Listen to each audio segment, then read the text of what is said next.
Hello students, welcome to you in our IP class। आज की हम IP की क्लास में स्टार्ट करने जा रहे हैं फर्स्ट यूनिट का फर्स्ट चैप्टर। कल हमने अपने सिलेबस के बारे में स्टडी की थी। उसमें हमने देखा कि अपना सिलेबस 4 यूनिट्स में डिवाइडेड है। उसमें से हम आज स्टार्ट करेंगे फर्स्ट यूनिट। फर्स्ट यूनिट है अपने डाटा हैंडलिंग यूजिंग पांडास। ये जो फर्स्ट यूनिट है वो है data handling using pandas. Pandas का यूज़ करते हुए हमें डाटा का एनालिसिस करना है, डाटा को हैंडल करना है।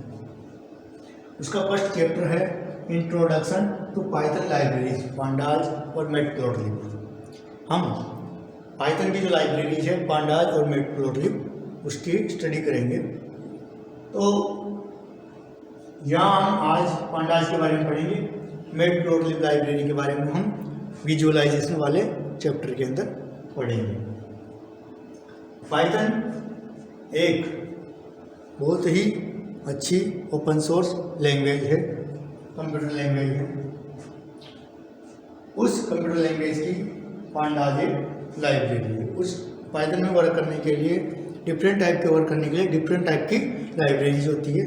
वो उसी के तहत एक पांडास भी लाइब्रेरी है। पांडास के बारे में हम पढ़ते हैं। पांडास पैनल डाटा सिस्टम का संक्षिप्त रूप है। पांडास जो वर्ड है ये कहाँ से डिराइव किया हुआ है? पैनल डाटा सिस्टम से डिराइव किया हुआ है। पैनल का PAN, डाटा से D है और सिस्टम का S। पांडास। तो पांडास की फुल फॉर्म क्या हो गई? Panel data system. ये अपने को याद रखना है क्योंकि अपने मल्टीपल चॉइस टाइप क्वेश्चंस आएंगे, उनमें से ऐसे क्वेश्चंस बनते हैं कि pandas has been derived from, और फिर 4 ऑप्शंस दे देंगे, उनमें से अपने को एक ऑप्शंस चूज करना है। तो पांडास फुल फॉर्म क्या है? Panel data system. इसके ऑथर अर्थात इस लाइब्रेरी को बनाने वाले इसके ऑथर कौन थे? वेस MC किन्नी। याद रखना है, पांडास लाइब्रेरी के ऑथर कौन है? वेस MC किन्नी इसके ऑथर हैं। पांडास लाइब्रेरी एक ओपन सोर्स BSD लाइब्रेरी है। BSD की फुल फॉर्म होती है बर्कले सॉफ्टवेयर डिस्ट्रीब्यूशन। यह एक प्रकार का डिस्ट्रीब्यूटेड ऑपरेटिंग सिस्टम होता है। ओपन सोर्स BSD लाइब्रेरी है। पांडास एक हाई परफॉर्मेंस और easy to use. High performance, इसकी परफॉर्मेंस बहुत हाई है, अदर लैंग्वेजेस की अपेक्षा बहुत हाई परफॉर्मेंस है और यूज करने में बहुत ही इजी है। इजी टू यूज लाइब्रेरी है। यह एक प्रकार का डाटा स्ट्रक्चर है। जो पांडास एक लाइब्रेरी एक प्रकार का डाटा स्ट्रक्चर है जो डाटा एनालिटिकल टूल्स अपने को प्रोवाइड करवाती है। तो ये तो हुआ पांडास के बारे में बेसिक नॉलेज। पांडास लाइब्रेरी जो है वो पांडास पैनल डाटा सिस्टम का संक्षिप्त रूप है। इसके ऑथर हैं वेस MC किन्नी। ये एक ओपन सोर्स BSD लाइब्रेरी है, हाई परफॉर्मेंस है, इजी टू यूज करने में इजी है, डाटा स्ट्रक्चर और डाटा एनालिटिकल टूल्स अपने को ये प्रोवाइड करवाती है। अब इसके बाद पांडास लाइब्रेरी का यूज हम अपने पाइथन प्लेटफॉर्म पर कैसे करेंगे इसके बारे में देखते हैं। पांडास जो लाइब्रेरी है उसका यूज करने के लिए हम इस लाइब्रेरी को जैसे अदर लाइब्रेरीज को हम इंपोर्ट करते हैं, नमपाई वगैरह को हमने इंपोर्ट किया, वैसे ही इसको भी अपने प्लेटफॉर्म पे इंपोर्ट करना पड़ता है। और इसको इंपोर्ट करने के लिए क्या करेंगे? इसके साथ साथ अपने को इसको अपने प्लेटफॉर्म पर लेने के लिए पहले नमपाई को भी इंपोर्ट करना पड़ता है। सबसे पहले तो क्या करेंगे हम? इंपोर्ट नमपाई एज और NP। नमपाई को NP या कुछ भी ले सकते हैं, संक्षिप्त रूप है। बार बार अपने को नमपाई नहीं लिखना पड़े, इसलिए हम एनपी का यूज करते हैं। फिर उसके बाद हम पांडाज लाइब्रेरी को इंपोर्ट करेंगे, तो इंपोर्ट पांडाज एज पीडी या पीडीटी या पीडीएस या कुछ भी ले सकते हो आप, ए बी सी, कोई से भी वर्ड्स यहाँ संक्षिप्त रूप में ले सकते हो। तो इससे इसको इंपोर्ट करेंगे। पांडाज लाइब्रेरी को अपने पाइथन प्लेटफॉर्म पर इंपोर्ट करने के लिए क्या करेंगे हम, पहले तो इंपोर्ट numpy np numpy को इंपोर्ट करना पड़ेगा। उसके बाद में अपने को पांडाज को इंपोर्ट करना है अपने प्लेटफॉर्म पर, उसके बाद ही हम वर्क कर सकते हैं। जब तक आप इसको इंपोर्ट नहीं करोगे तब तक ये लाइब्रेरी अपने प्लेटफॉर्म पर वर्क नहीं करेगी। अब हम पांडाज, ऐसी बहुत सारी लाइब्रेरीज हैं, लेकिन फिर हम केवल पांडाज का ही यूज क्यों करें? इट मीन्स पांडाज में ऐसी कौन सी कैरेक्टरिस्टिक्स हैं, ऐसे कौन से बेनिफिट्स हैं कि हम इन लाइब्रेरीज में पांडाज लाइब्रेरी का ही यूज क्यों करें? अर्थात पांडाज लाइब्रेरी में ऐसी क्या विशेषताएं, ऐसे क्या बेनिफिट्स हैं जिसके कारण हम पांडाज लाइब्रेरी को प्रीफर करते हैं। तो उसके कुछ कैरेक्टरिस्टिक्स हैं, कुछ बेनिफिट्स हैं। उसमें फर्स्ट है, इट कैन रीड और right many different data formats. ये जो पांडाज लाइब्रेरी है ये डिफरेंट डाटा फॉर्मेट्स को रीड कर सकती है और इसमें हम उसको राइट कर सकते हैं, जैसे इंटीजर है, फ्लोट है, डबल है। तो डिफरेंट डाटा फॉर्मेट्स को हम इसके द्वारा रीड और राइट कर सकते हैं। It can calculate all the possible ways data in organized. Data जिन पॉसिबल वेज पर ऑर्गेनाइज्ड है उन सबको ये कैलकुलेट कर सकती है, चाहे किसी भी वे में डाटा ऑर्गेनाइज किया हुआ हो उसको यह पांडाज लाइब्रेरी कैलकुलेट कर सकती है। पांडाज लाइब्रेरी के द्वारा हम उसमें कैलकुलेशन कर सकते हैं।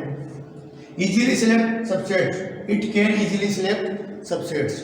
इस लाइब्रेरी के द्वारा हम जो डाटा स्टोर डाटा है, ऑर्गेनाइज डाटा है, उसमें से हम इजीली सबसेट्स को सिलेक्ट कर सकते हैं। अर्थात जिस डाटा की, उस डाटा में से हमें जिस डाटा की आवश्यकता है, जितना डाटा चाहिए हम उसको हम सबसेट्स के रूप में सिलेक्ट कर सकते हैं और उसका यूज कर सकते हैं। इसके बाद है it can apply independent operations. जो स्टोर्ड डाटा है, ऑर्गेनाइज डाटा है, उसके ऊपर ये इंडिपेंडेंट ऑपरेशंस अप्लाई करने की फैसिलिटी प्रोवाइड करवाती है। उसके बाद it provides us receiving of data. हम इजीली डाटा को रिसीव कर सकते हैं इसके द्वारा। We can use advance time series functionality. इस पांडाज लाइब्रेरी के द्वारा हम एडवांस टाइम सीरीज फंक्शनलिटी का यूज कर सकते हैं, क्योंकि pandas library advance time series functionality provide करवाती है।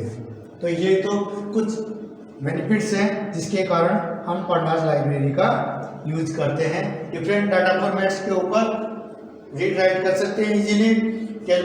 ऑल पॉसिबल डाटा जो है उसके ऊपर हम कैलकुलेशन कर सकते हैं और सबसेट्स को इजीली सिलेक्ट कर सकते हैं। इंडिपेंडेंट ऑपरेशंस उस डाटा के ऊपर हम अप्लाई कर सकते हैं। डाटा को हम रिसीव कर सकते हैं और एडवांस टाइम से सीरीज फंक्शनलिटी का यूज हम कर सकते हैं। अब हम आगे बढ़ते हैं। Pandas data structure.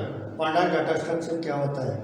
Pandas data structure को समझने से पहले सबसे पहले हम डाटा स्ट्रक्चर को समझेंगे कि डाटा स्ट्रक्चर क्या होता है। डाटा स्ट्रक्चर कंप्यूटर के अंदर एक डाटा को ऑर्गेनाइज करने का पर्टिकुलर वे होता है। डाटा को हम पर्टिकुलर वे से ऑर्गेनाइज करते हैं। उसको ऑर्गेनाइज करने के बाद हम उस पर इजीली ऑपरेशंस कर सकते हैं, उसके ऊपर फंक्शंस अप्लाई कर सकते हैं। तो डाटा स्ट्रक्चर क्या है? Particular way of storing and organizing data.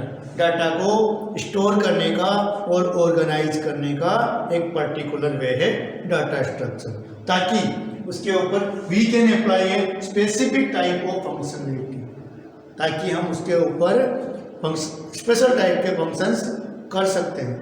जैसे फंक्शंस अपने को आवश्यकता है, जिस प्रकार के फंक्शंस की आवश्यकता है या डाटा के अंदर हमें जो भी चेंज करना है हम उसके ऊपर फंक्शंस कर सकते हैं ऑर्गेनाइज डाटा। तो वो करने के सबसे पहले अपने को उस डाटा को स्टोर करना पड़ेगा, उसको ऑर्गेनाइज करना पड़ेगा। जैसे एक स्कूल है, अब 10th क्लास है, 10th क्लास में से हम 10th क्लास का अपने पास में डाटा है, रोल नंबर हैं, प्रत्येक सब्जेक्ट के मार्क्स हैं। अब वो अपने पास में ऑर्गेनाइज नहीं है, तो हम क्या करेंगे, सबसे पहले उस डाटा को लेंगे, डाटा को देख करके उसको समझ करके फिर हम उसको स्टोर करेंगे, उसको ऑर्गेनाइज करेंगे। जैसे सबसे पहले हम उसमें रोल नंबर लिखेंगे, फिर रोल नंबर के बाद में मतलब सब्जेक्ट के मार्क्स लिखेंगे। तो जैसे हिंदी के हैं, सबसे पहले हिंदी के, फिर मैथ्स के, फिर उसके मैथ्स के बाद में फिर इंग्लिश के, ऐसे उसको उन मार्क्स को हम ऑर्गेनाइज करेंगे और उस डाटा को हम स्टोर करेंगे, ताकि उसके ऊपर हम फिर जब भी अपने को ज़रूरत पड़े कि ये मतलब रोल नंबर, जैसे 1105 नंबर रोल नंबर है, तो हमें उस 1105 रोल नंबर वाले लड़के की मार्कशीट प्रिंट करवानी है, तो हम सीधा सा उस रोल नंबर को लेते ही उस रोल नंबर के आधार पे हम उस डाटा को, जो भी 1105 नंबर का स्टूडेंट है, उसका सारा डाटा हम कलेक्ट कर सकते हैं, उसके ऊपर ऑपरेशंस कर सकते हैं।